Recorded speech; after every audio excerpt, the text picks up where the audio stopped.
apologize. There's no sound from the studio going.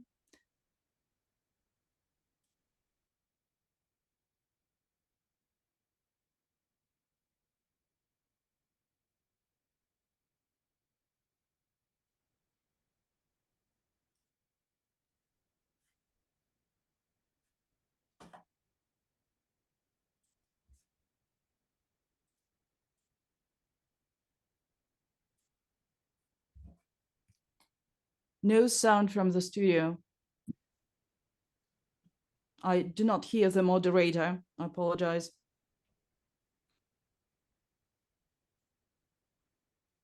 Oh, no, yes.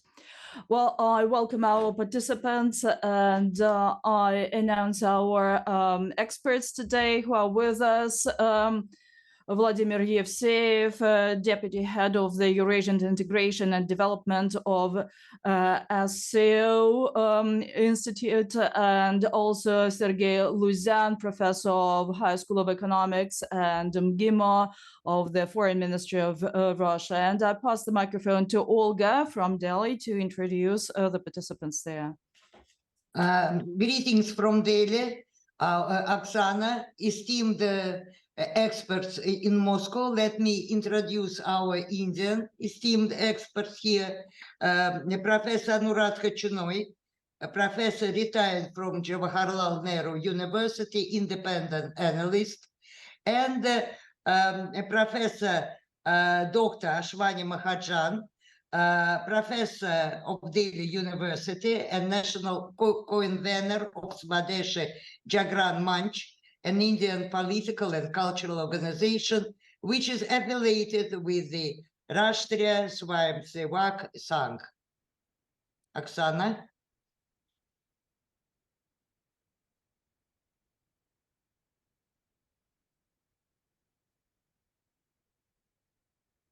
Thank you, Olga.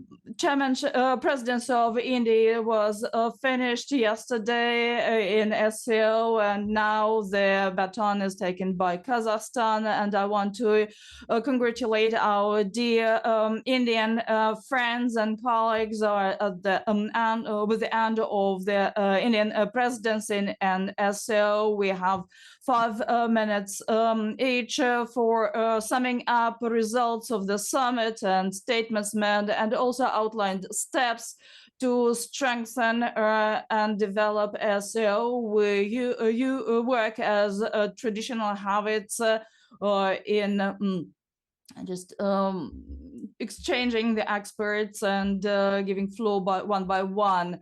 Mr. Luzyan, the floor is yours. That was a significant event. We saw that integration is expanding. Iran is in the organization, and next year Belarus will join it. And from 8 countries, it has turned into 9 countries group. And next year, that will be a group of 10. A big Eurasian structure with agenda not only regional but going beyond the region. The chairmanship of presidency of India, if we look in the New Delhi Declaration, we see that the extra bloc status and non-military nature of the organization is being preserved, but nevertheless it is being transformed, especially on the track of security. President Putin said that anti-terrorism center should be transformed. That means that the organization is expanding its security agenda and turns into a structure of security. And this is a pro-image or of a large security organization in Eurasia. Another point that is important that within SCO, with account of the results of the summit, we see that very important tracks for the future were outlined in the financial and economic area. settlements in national currencies, transportation corridors, two strategic corridors, north-south and east-west, were presented in SCO resolutions. And so these three tracks, security, economic cooperation, and humanitarian area, Indian presidency means that SCO gets to a new level, a high level, and virtually today we can say that SCO means big Eurasia. It's not aimed at some other third countries, but they stand and prove their own ground and interest without claiming a leadership by one country, as we see in NATO and leadership of the United States there. So presidency of India was a success, and the baton is passed to Kazakhstan.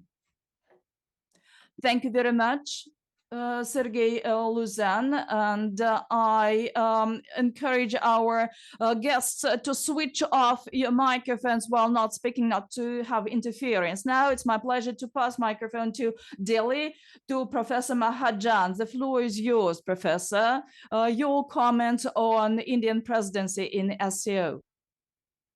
Yeah, thank you. In fact, this was a very important event which took place yesterday, and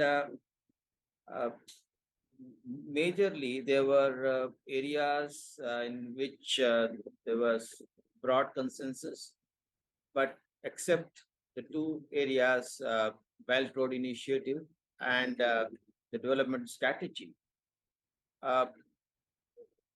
In this context, India's point of view was very clear right from the very beginning regarding Belt Road Initiative. It is not only a kind of diplomacy which is basically to induct the poor nations. We have seen the plight of Pakistan, Sri Lanka, and many of the African countries. And this is not just a debt trap diplomacy. This is also a kind of diplomacy which is leading to endangering the overall security of the, or we can say the global peace. Therefore, India's point of view was very much clear right from the very beginning, and therefore India had opposed the Belt Road Initiative. And in this meeting also, the document related to Belt Road Initiative was not endorsed by India. The second issue is that of development strategy. Too much of tilt towards Chinese point of view was not acceptable to India. But yes, we understand that SCO can play a major role in the global, in the regional peace, and through regional peace, the global peace. There is a need for greater cooperation amongst the nations, and we appreciate our friendship with Russia, and at many occasions there had been cooperation among India and Russia, and recently also. We also look forward to Russia for their support for rupee settlement of trade, which is very crucial, not just from the point of view of India and Russia.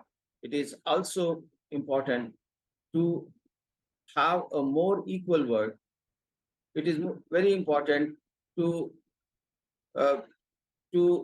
reduce the hegemony of some nations, and therefore this is also an answer to the SWIFT hegemony.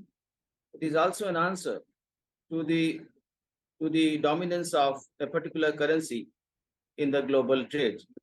And in this context, we look forward to Russia for their cooperation in this regard. Other issues which Professor Anush and I will definitely be taking up, uh, I believe that is with regard to the regional peace, terrorism, and related issues. So this is a very important group because this can bring in prosperity and peace in this region. Thank you.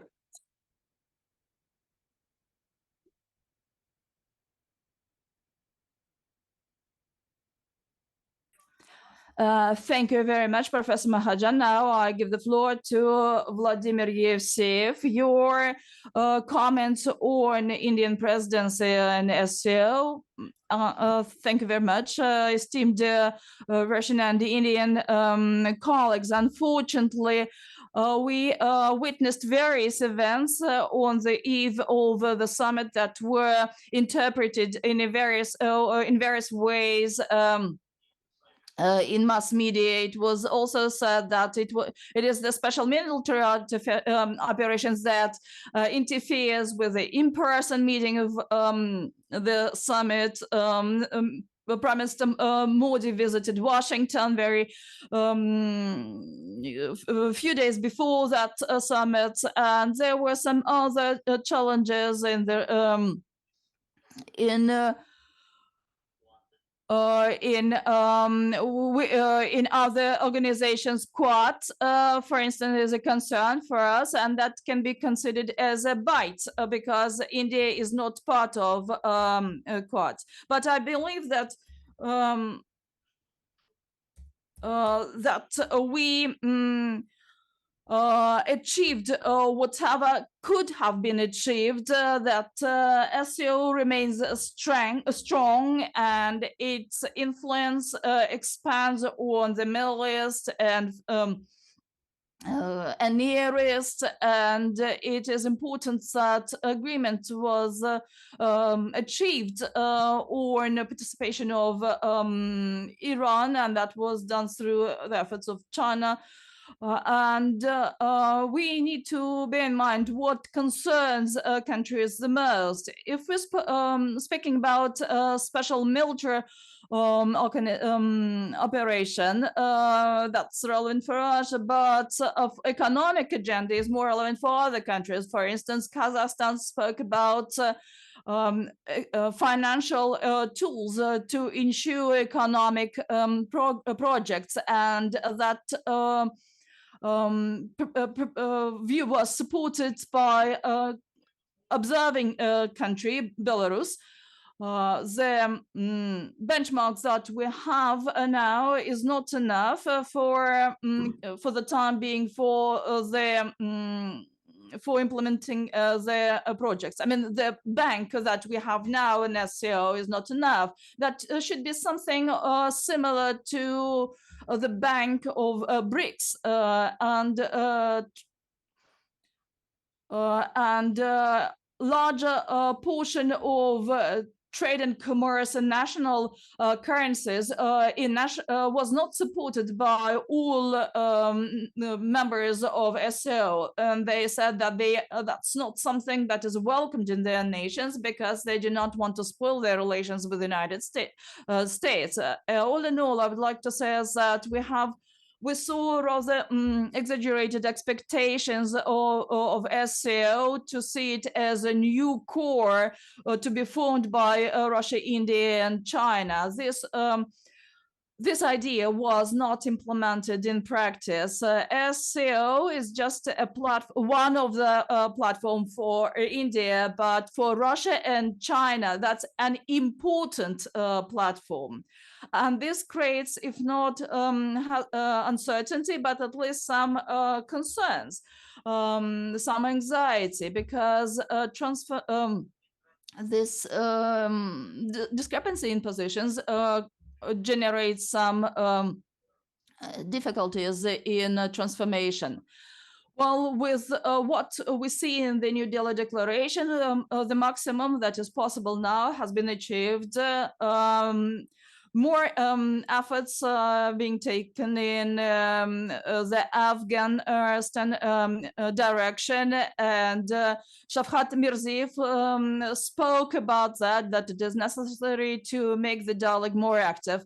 Iran becoming a full-fledged member of SCO is important for India, because the country sees it as a way to balance the situation. I hope that after Belarus joining SCO, the organization will be even more balanced, because the organization will stop being pro-Chinese. That's my personal point of view.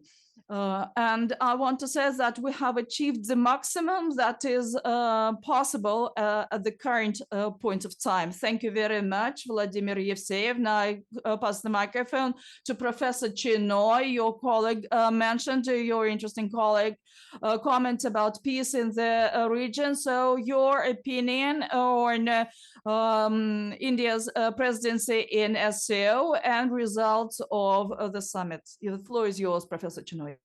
Thank you. Thank you for calling me. And I think I'll address it at various levels. Firstly, I think India's presidency has been a remarkable success, and you can see it from the outcome Delhi Declaration document. First, on the broader geopolitical level, you can see from the Delhi Declaration the wider things, the acceptance of multipolarity, the focus on a multipolar world, which all these countries are committed. This itself gives them a kind of bonding. Of course, there could be differences, but there is a commitment to the broader international political context. That's one. Then on the issue of unilateral economic sanctions, all the countries are opposed to this, and they said sanctions outside the US are not acceptable.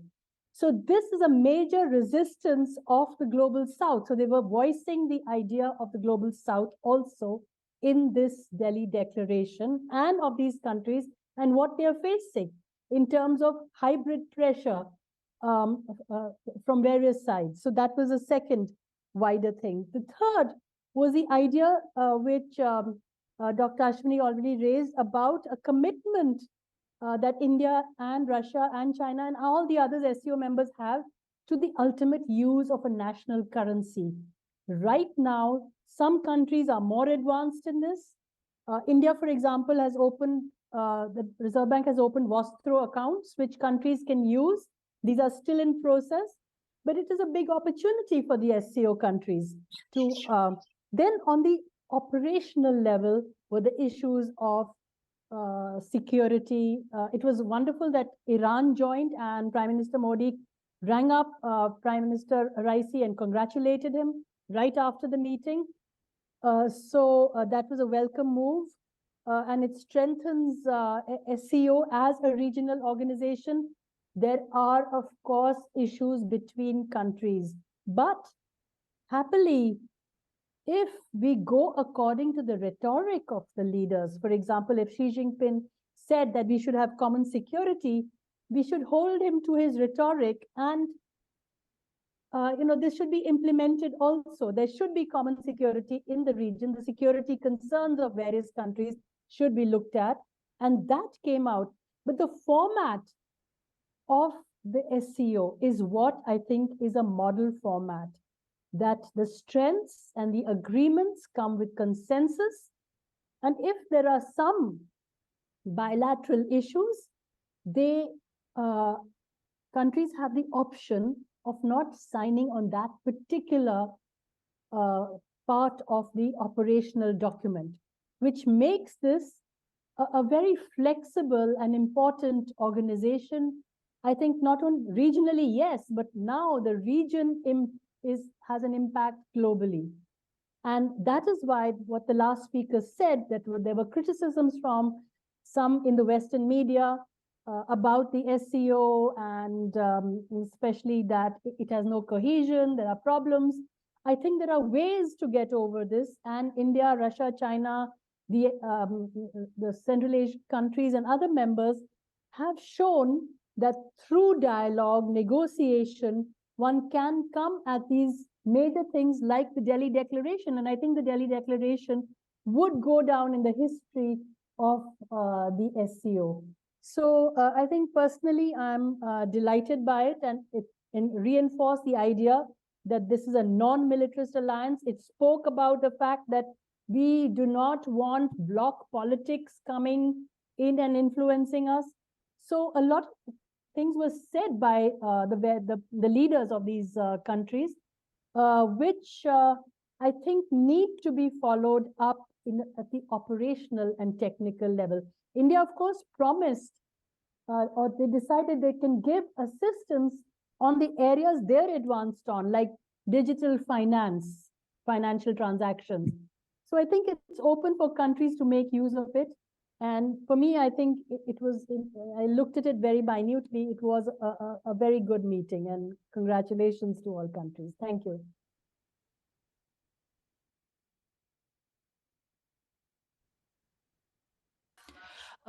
Thank you very much, Professor Chinay. And I address our colleagues who are online on the website of Россия Сегодня. We have broadcasting both in English and Russian in social media, Vkontakte and Telegram. Subscribe to our social media, and you will have fresh news in an efficient manner, not only in our press center, but internationally. And there you have an option, send your question that I will voice on your behalf. And we have quite many questions that were received from our Indian colleagues, and we have also journalists sitting here in the studio in Moscow, so the priority is for them. Please raise your hand and introduce yourself. Thank you, Oksana. So yes, if there are no questions from the Russian studio, I pass microphone to Olga. I'm sure that you have many questions. Read them out. Yes, Oksana, as usual, Indian journalists are very, very active. And they want to know more and more about the results of summit. And let me start, because I'm the head of Sputnik representative office here. I am starting with a question of our correspondent, Tkarya Maheshwari, Sputnik News Daily. This is the question to Professor Anuraska Chinoy and to Professor Yevseev, please. Prime Minister Modi has said that Iran's accession to the SCO could help in realizing the full potential of the Chabahar port, which has been struggling for lack of investments. Prime Minister Modi has also backed the full activation of the international north-south transport corridor. Iranian President Ebrahim Raisi also renewed his commitment to fully utilizing Chabahar. What role do you view the Chabahar port and the international north-south transport corridor playing in boosting regional connectivity, especially in the frame of ACO?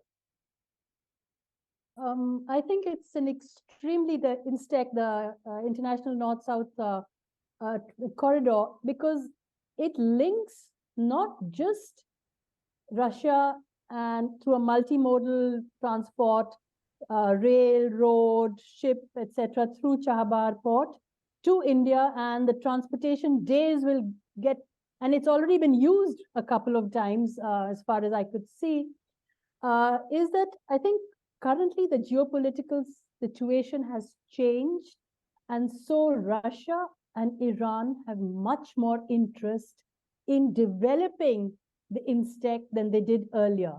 They're no longer looking to corridors to the west. So they would, I think, focus more on the international north-south trade and economic corridor. And it has a lot of economic potential because it links with markets, not just in Russia, but also along the route wherever it passes through. And I think investment should be coming, especially with the fact that now Russia has billions of Indian rupees because of the petrol transactions, the gas transactions, and maybe they can invest it in that. But of course, there are concerns also from the Indian sides because we can have the CATSA or secondary sanctions. So it has to be carefully done. But I think we need to work on it because it will be of benefit. Now that the leadership, both the leaders have pushed for it, I think the kind of bureaucratic issues which were there, some Russian bankers saying they were having problems with Indian banks saying they couldn't understand the system now that SWIFT was not being allowed to be used. But there are, a whole lot of processes. India is also trying to make its own currency transaction system, this monetary transactions. And I think they should continue now that the leaders have said, go ahead, the second, third, fourth level should really push for currency swap arrangements and moving forward on this very, very important transport corridor. And maybe Ashwini ji might have something to add.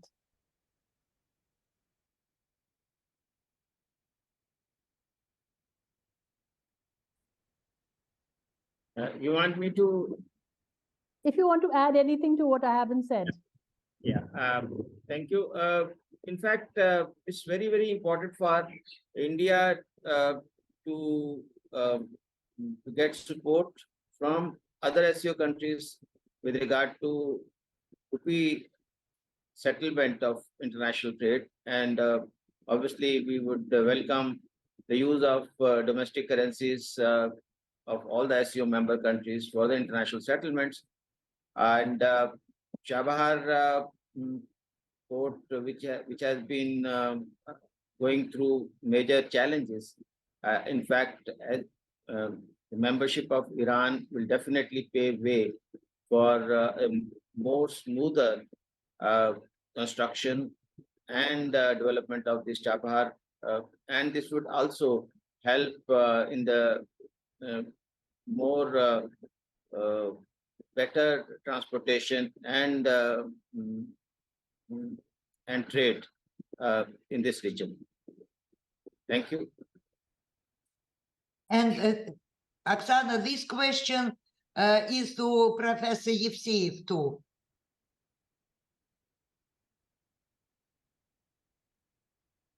If you may, I take the floor. Yes, yes, please, Professor.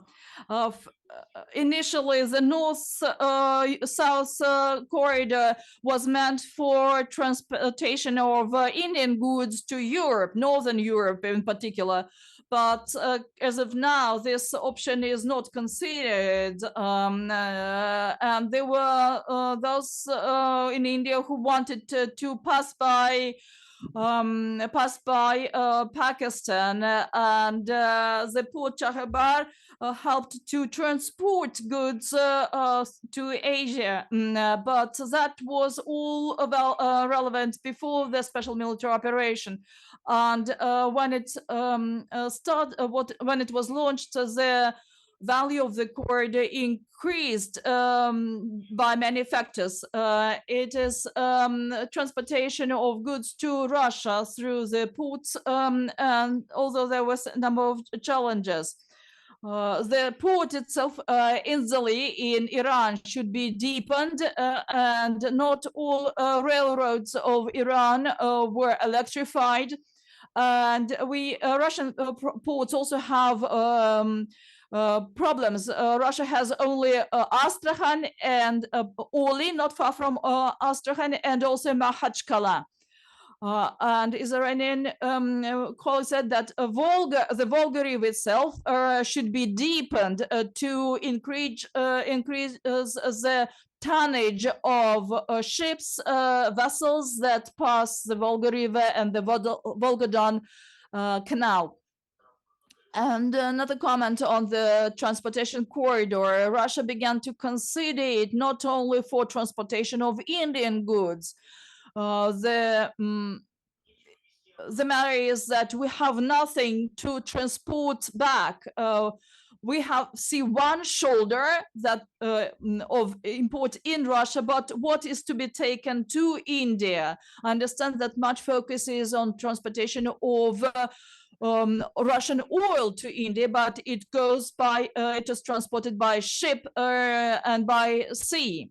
So the question is of profitability of this corridor, speaking about transportation of Indian goods. But if we see not only Indian goods, but those that come through the Arab Emirates, then it becomes more relevant. So the value of the corridor is still high, but if we speak only about Indian goods, then we need to think well how to load this corridor in two directions. For the time being, it's not the case, and thus the profitability of the corridor goes down.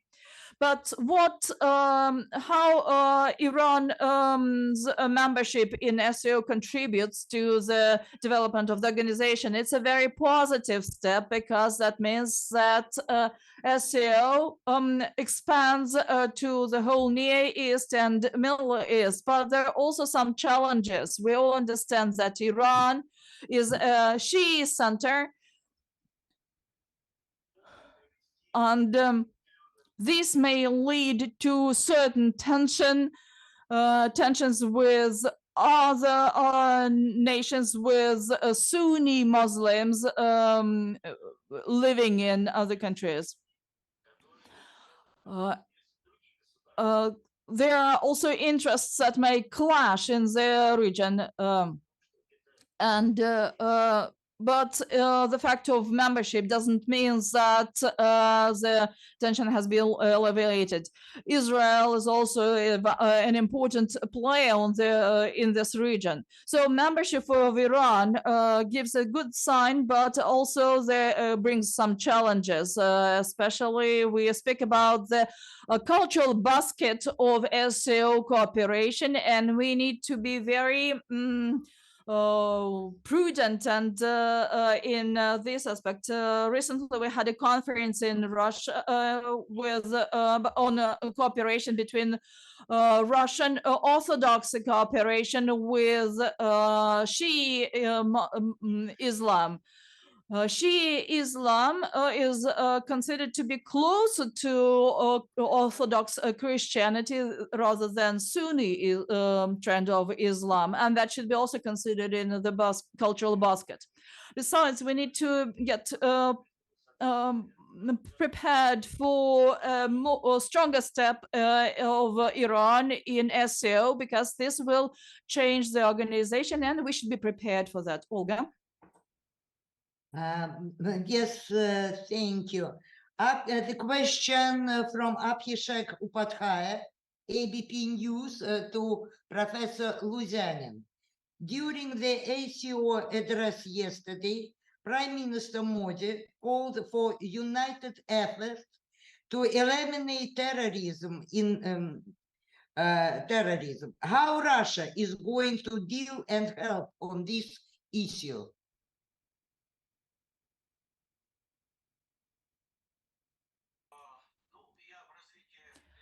Well, I will elaborate on the previous topic as well, and all in all, Russia is nothing else but combating terrorism in SCO, in the region, and globally, and its main business that she is engaged in at all levels and many levels. And as for SCO, I think there are several aspects of that. The New Delhi Declaration broad consensus on the concepts of and definition of combat of terrorism. The term at the expert level was interpreted in various ways. Terrorists were quite often called as rebellions or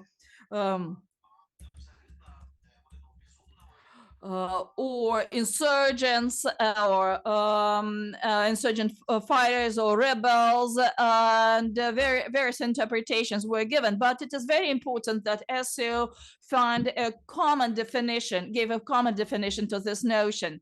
We have India in SCO, Pakistan, Iran, Russia, China, the Central Asian countries. Every member state in SCO encounters this problem this or that way, in more acute way or less acute way, but nevertheless, all member states are challenged with the issue of terrorism. So transformation, what I said at the very beginning of my contribution, the transformation of the anti-terrorist center means a broad anti-terrorist agenda. Combination of various methods of combating this evil in Indian format, in Pakistan format, in Russian format, various methodology, various approaches, strategies are, if joined together, give a positive result for countries individually and for SCO as an organization. SCO jointly. And another comment that is not directly related to terrorism, but very close to that. When Chairman C spoke or took the floor, said that SCO should speak against interference in national sovereignty, and he spoke against colored revolutions. That was said outright. Many countries or many member states of SCO had this experience. Terrorism and colored revolutions quite often go hand in hand and support each other in some extreme situations. So the final document, New Delhi Declaration, and contributions by Premier Modi, by Chairman C and President Putin focused on combating this evil in their own way. But if these approaches are summed up, if these efforts are joined, that will bring us a good result. And I'm sure that this will be one of the very positive results of Indian presidency in SCO.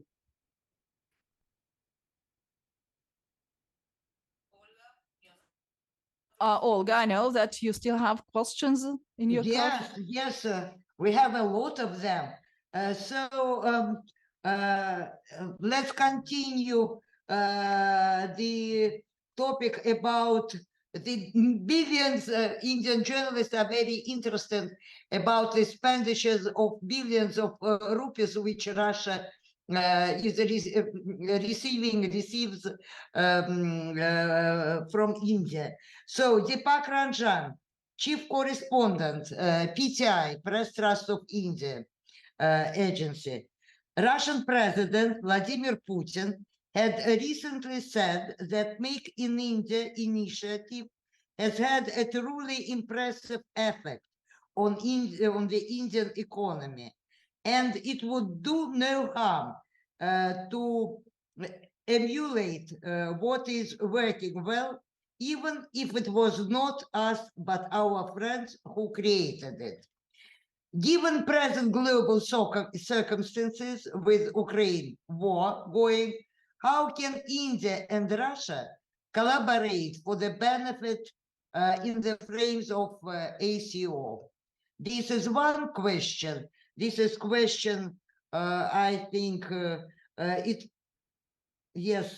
Professor Yevseev and maybe some Indian expert, any Indian expert hero to me, Deepak Ranjan. And maybe just I'll join another question from Ayunanha Matra. No, from Kalou Batterjee, the Hindu. This is to Professor Mahajan. Russia is, and to Professor Luzyanin and Yevseev. Russia is accumulating billions of rupees because of trade imbalance with India. Is it feasible to visualize that Russian entities could invest a part of that in Indian business that could boost Make in India, which recently received attention from President Putin himself, initiative helping both Indian and Russian markets? So, who are ready to answer? Thank you. In fact, we understand that there is an imbalance in the India-Russia trade. We are importing a lot of oil and gas from Russia, and that is in the mutual benefit of both Russia and India. It is helping us curbing inflation. And at the same time, there is an imbalance, but this imbalance is something which is very much curable, in the sense that we are witnessing many news reports that many Russian funds are interested now in investing in Indian stock markets. And we understand that India has been facing a lot of problems from the Western fund managers. And there was a lot of upheavals in the Indian stock markets because of that. Now, when Russian investors are coming in, if they come, that will help us in reducing those upheavals in the stock markets. This is one thing. Secondly, many of the projects are waiting for the international players who can come and join hands with India.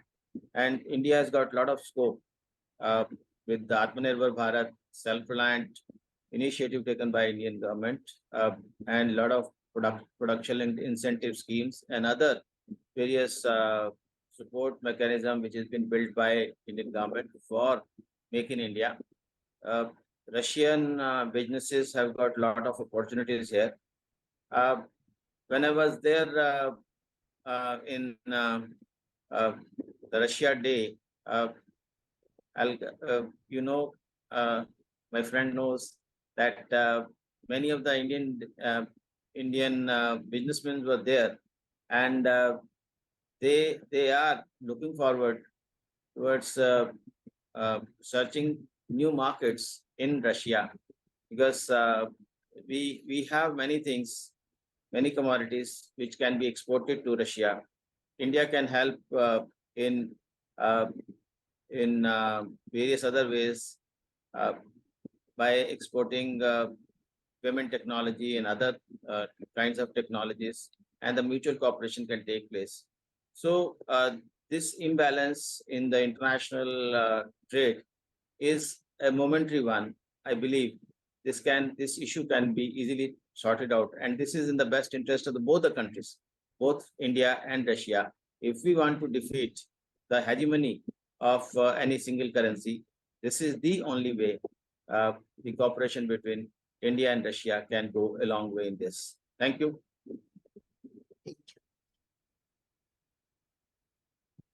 So, Oksana, are we going to give a word to Professor Chinoy or to our Russian experts? Up to you. But of course, we need the opinion of Russian experts too.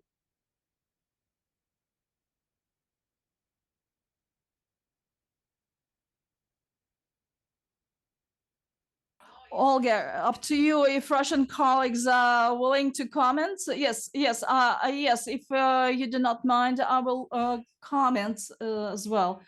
Very serious problem of Russian-Indian cooperation is the transfer to national currencies. That's a challenge. The matter is from the Russian point of view, Indian rupee is rather volatile. That's why it was considered how to an issue was considered whether to use a third currency for settlements, and yuan RMB was suggested as that third currency. Then dirham of Arab Emirates was considered, but it looks like we cannot switch to trade in national currencies without using a third currency. Maybe dirham of United Arab Emirates can be used, or some other currency for our trade relations. Trade balance is out of balance currently because Russia supplies a lot of oil, and India processes it and refines it and sells it further on to the West. How to use national currencies? That's a challenge. There was an option suggested by Indian side. Investments may be an option, maybe a way out, because a part of rupee can be used for the investments. We do not have that many joint projects with India. Pramas, one of them, but we need to have a clear focus on projects that are of interest to Russia, and then we would be able to reduce the volume of rupees accumulated in Russia to invest in India. But Russia also would like to get some technology. India has many breakthroughs in pharmaceutical industry and technology related to pharmacy, and have no limitations set from some third players on that. Construction of a new nuclear power plant may be another option, and that's a true challenge for the trade of the countries. Investment should be bilateral, should be of mutual interest. And the situation is challenging. Once again, I would reiterate on that. And to begin, I think that we can begin with Russian investments. And certain steps are being taken now in India already. Thank you very much, Sergei Luzyanin. The floor is yours. Just a couple of words from me. Mr. Yevseyev was absolutely right saying, and our Indian experts were right saying that the level of Russian-Indian investment cooperation via various models using a third currency or directly should be put a new level, and India should understand that political pressure on the country not to accept Russian investment projects should not work. Indian major business have a unique opportunity to earn much because India is a friendly and neutral country to us. It's not on the so-called blacklist, and all this disbalances in trade should be used for the benefit on investment projects. And as Indian market is competitive, many niches have been taken already, but still some niches exist for Russian projects. It should not be a spontaneous process going on its own. But we have Indian-Russian Business Council. We need to set up ad hoc commissions or industrial commissions in particular areas. And we understand that there are certain political hindrances. Another side of that is infrastructure, some legal issues. These are the challenges that Indian businessmen may have in Russia. For instance, if we take Siberia, infrastructure is not always in place there. But as for export from Russia to India, we should say that we have a wonderful chance, a window of opportunities that will be beneficial. And the country may have good profits earned through this cooperation, but there should be bilateral mutual willingness to step aside from political pressure. And we're all aware of the political pressure that may be exercised on India. I mean, our so-called not partners from abroad, from the West, but we need to think about mutually beneficial projects, investment projects. Thank you. And if I understood it right, there is a comment from Professor Chinoy. Am I right? Yeah. Yes, because I have combined two questions. You see, two questions were asked. That's why, please, Professor. Yeah. So I just want to add, I think I agree. I think Dr. Mahajan and our panelists have put the challenges, etc. But I think we mustn't forget two or three things. One is that India and Russia and earlier the Soviet Union did have a history of ruble transaction, which we've not had with any other country. So it's not that we've not got over challenges. Of course, it's a different world now. But we do have that model where it was linked to a basket of currencies, the Indian rupee. Second, about the volatility of the Indian rupee, number one, I wouldn't agree with that. We should link it with a third currency and complicate things.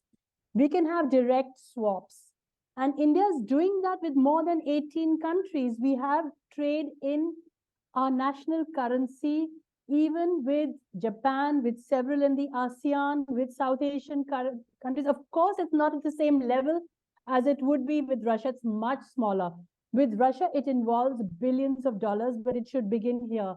And just like Russia can invest in Indian business, in India, instead of paying directly for oil in rupees, maybe they can invest in, like ONGC 1 and 2 did in the Siberian oil fields.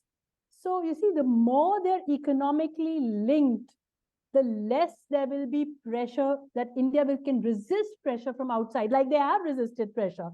Look at India the last 2 years and the kind of pressure that has been put on India, the threats, the carrots, by the entire collective West. But India has resisted it and stood firm. So this should be a lesson, really, that India has the capacity.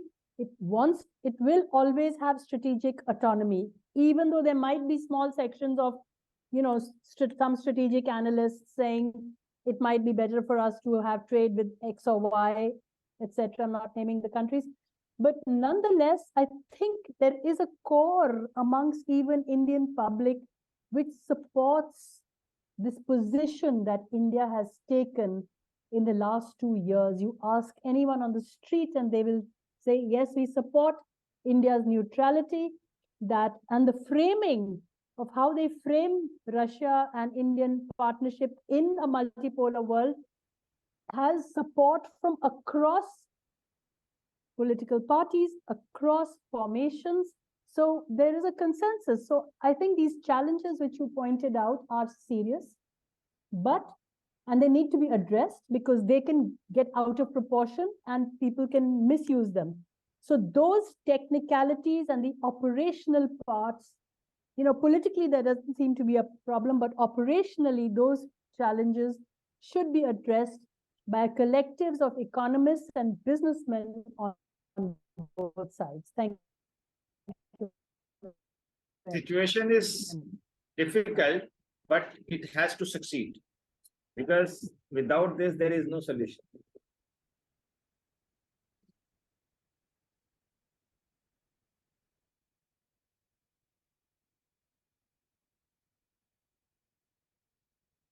Oksana? We have a lot of questions here.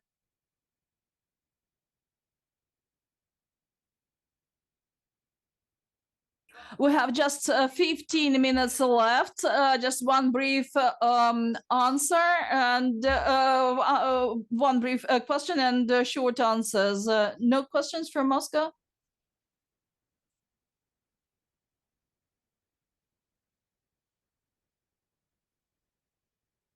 Olga. Yes, please. Rakesh Kumar Singh, the pioneer.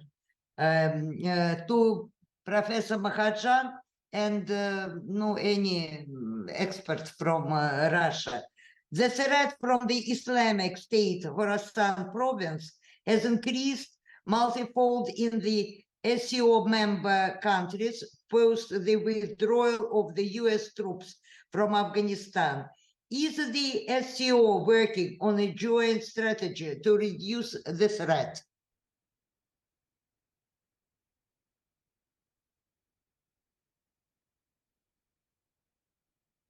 Can you repeat the question, madam? It's about the threat from the Islamic State Khorasan province, because has increased multifold in the SCO member countries after the withdrawal of US troops from Afghanistan. So what are is the SCO working on a joint strategy to reduce the threat from this? No, we have already mentioned that when we are speaking about anti-terrorist, but anyway. Yeah, you see, terrorism and the peace in this region is very, very important agenda of the SCO. SCO has recently been getting involved in the economic issues, but basically the basic reason why SCO was formed was this only. But we have to see that our member countries work honestly towards this goal. We have seen instances where the terrorism had been state-sponsored, and we had been raising this issue time and again on the international fora. And the big countries in SCO, I would not name them. There are instances that they have been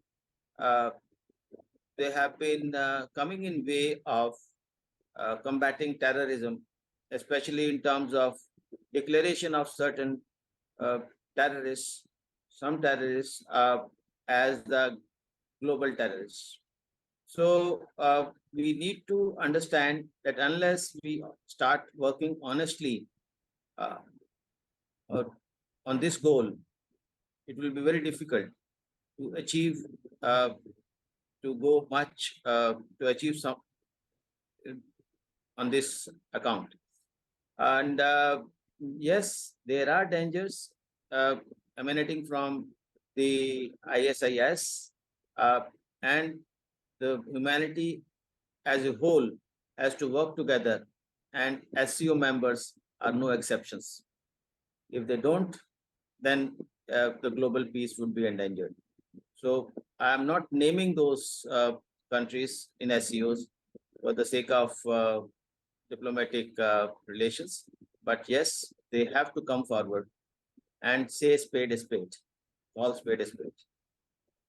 Thank you. Yeah. And opinion from Russian experts, please, too.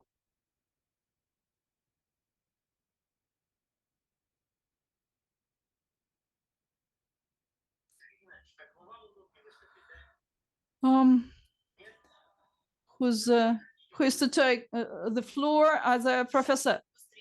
Just both. You can both have the floor. Oksana, should I take the floor? Just be brief. We have 10 minutes left. I think that the contact group on Afghanistan becomes more active and that in SCO, and that's very important. And here we need to be more proactive on Afghanistan because that's in our direct interest.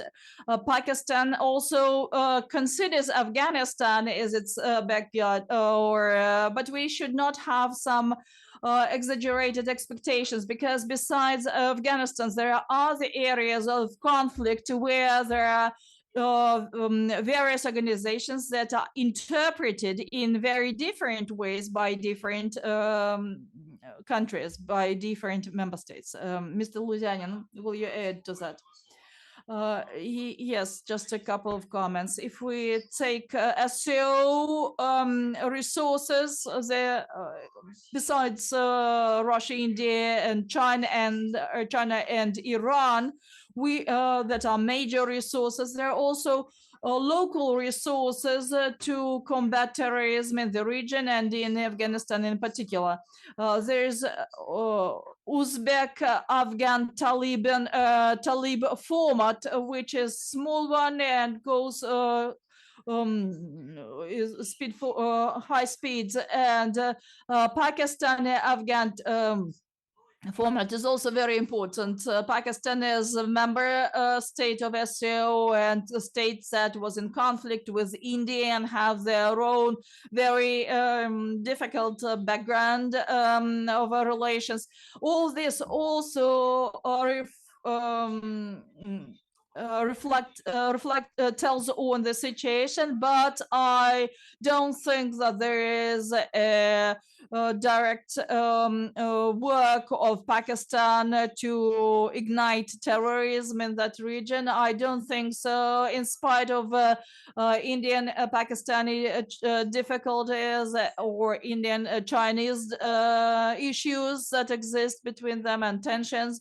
There is still a comprehensive effort to stop or resolve the Afghan issue, the Afghan situation. And that's a very important effort taken by SCO on this track.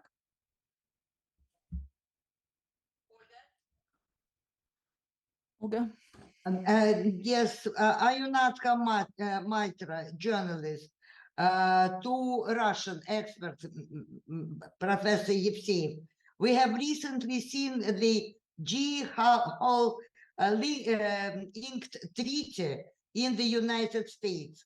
India is contemplating new sources for its weaponry, and several Mi-17s are aging at the same time. What are Russia's plans to retain the market share in India and Southeast Asia?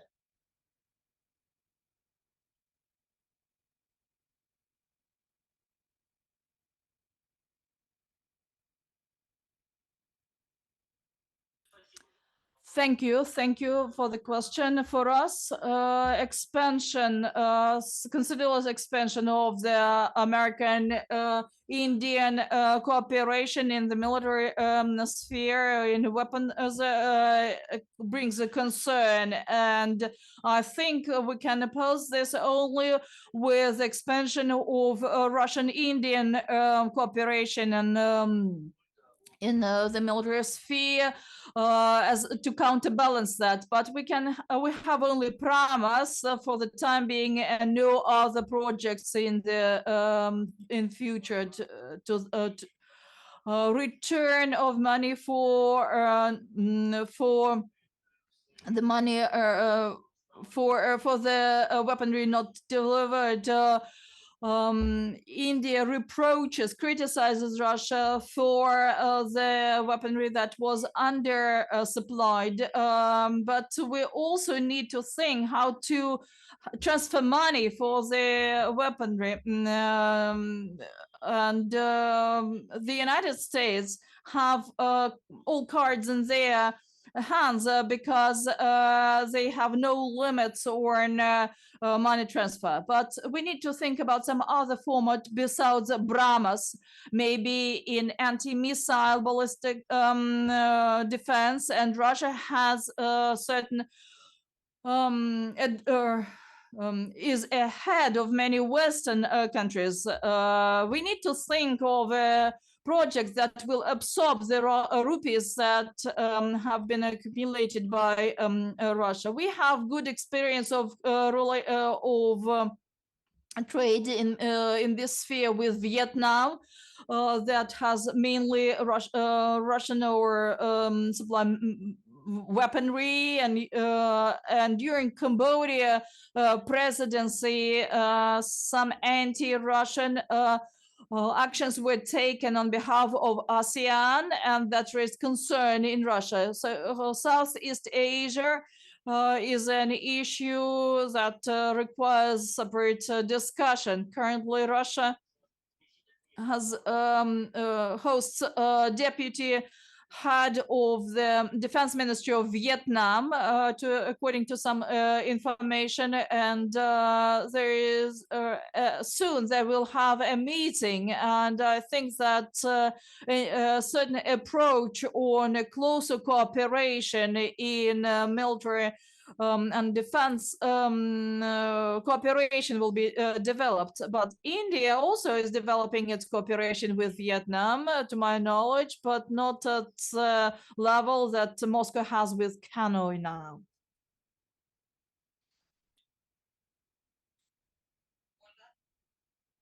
Yes, and Oksana, I think that this is going to be the last question, yes? Then please. Yes, the last question, please. Please, then the experts, we need the opinion of both sides, Indian side and Russian side.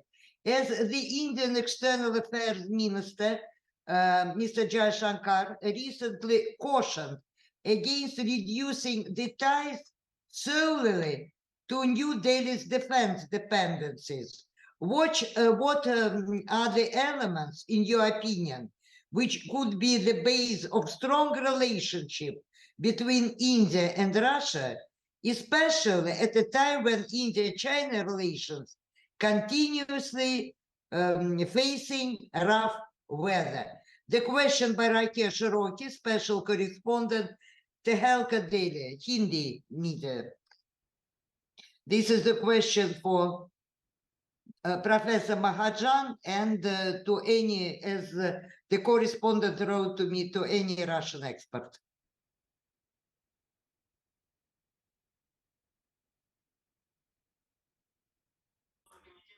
I'm willing, but to do that, but maybe Professor Luzyanin. Okay, start.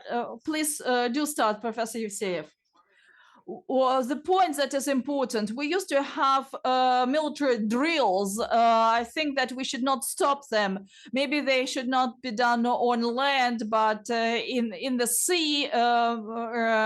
We need to have marine drills between India and Russia, not large scale as we used to have, but we do need that. And also expose defense military exhibitions should also take place this year. Marx will shift its dates, but we need to continue with that. Participation of Indian partners is very important for India to learn what we have in Russia with the account of our practical military experience during the special military operation. It's not only about strengthening relationship in this area, it's with account of all the political background, but to preserve, to maintain. But when the special military operation is over, then we can expand it. Currently, we need to maintain what we have. Mr. Luzyanin, the floor is yours. Yes, I agree with my colleague that special military operation and conflict with the West has its effect on the dynamics of Russian Indian defense strategic relations, but this is we should not call it a tragedy or hindrance, but just a current challenge. But as our Indian colleagues said, that the country need to preserve its sovereignty and strategic independence under the pressure of the global West. We cannot enhance the level of defense cooperation, but we can improve the quality as of now, both on supplies and joint cooperation on BrahMos, for instance. So it's a two-sided track, and I don't foresee any collapse, or we need to preserve the current level, and it serves national security interests of both countries. And Indian colleagues, the floor is yours. Russia is a trusted partner in defense affairs. In our defense cooperation, whether it is diplomatic or it is in terms of the arms supplies, we are trying to be self-reliant. We understand that there was a time when India was importing 70% of its defense requirements from abroad. We are now moving ahead in self-reliance in defense system, in defense procurements. We also look forward for more cooperation with Russia, because Russia has been a major supplier and number one supplier to India so far as the defense equipments are concerned. But now with the efforts being made at domestic level, we are manufacturing many of the defense equipments, and we look forward for more cooperation between Russia and India with regard to the transfer of technology, and also helping each other in our defense requirements.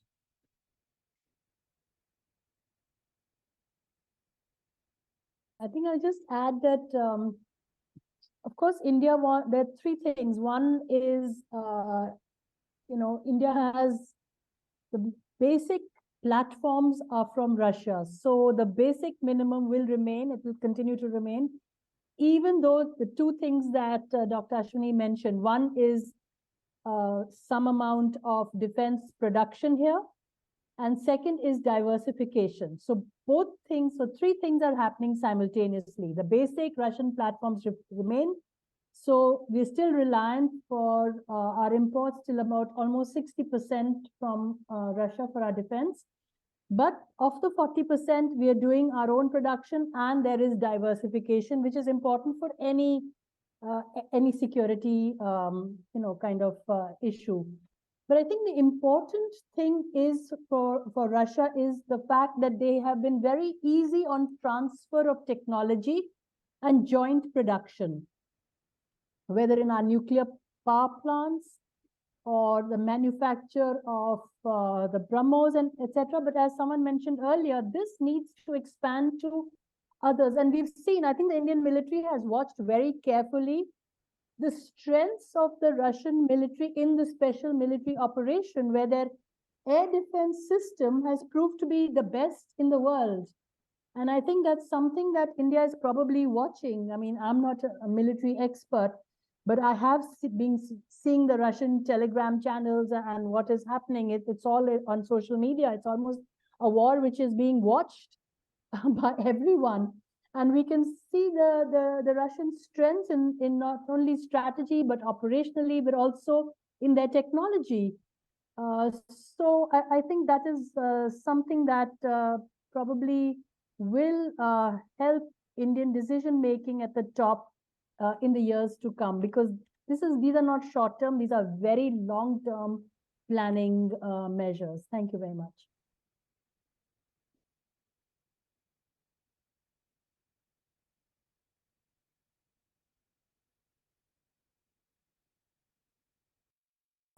Thank you. Thank you. It's time for us to conclude. I would like to thank our esteemed guests for very interesting conversation.